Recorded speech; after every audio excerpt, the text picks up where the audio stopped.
මේ වීඩියෝ එකෙන් ඔයාලට අද අපි අරගෙන ආවේ කොහිලාල වලින් රසවත් සලාදයක් හදාගන්න විදිය.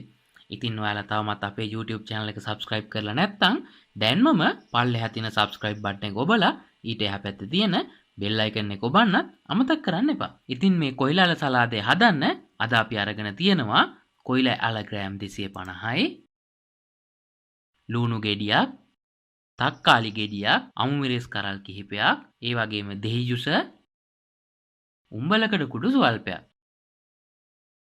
ඔයාලා කොහිලාලේ පොත්ත හොඳින් ඉවත් කරලා මේ විදියට සිහින්ව කපා ගන්න.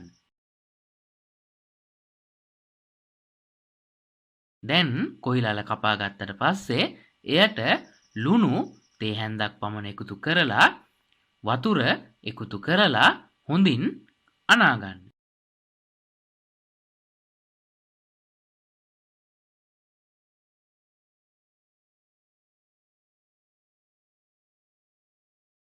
හොඳින් අනා ගත්තට පස්සේ වතුර ටික මිරිකලා කොහිලාල ටික අරගන්න.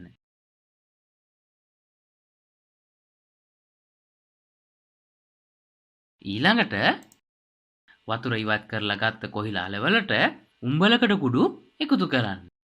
ඊළඟට සීන්ව කපාගත් අමු මිරිස්, කොටුවට කපාගත් තක්කාලි, ඒ වගේම කොටුවට කපාගත් ලුණු එකතු කරන්න. එකතු කරලා ඔයාලට අවශ්‍ය ප්‍රමාණයට ගම්මිරිස් කුඩු එකතු කරගන්න. ඊළඟට රස අනුව ලුණු එකතු කරගන්න. ඔයාලා ලුණු එකතු කරනකොට පරිස්සමින් එකතු කරගන්න. මොකද අපි ලුණු වතුරෙන් කොහිලාල හොඳින් අනලා ගත්ත නිසා.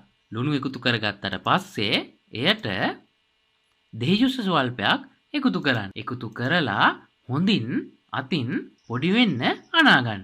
ඔන්න දැන් අපි කොහිලාල සලාදේ හදලා ඉවරයි. ඔයාලා මේ විදියට කොහිලාල සලාදයක් හදලම බලන්නකො කොහොමද රස කියලා.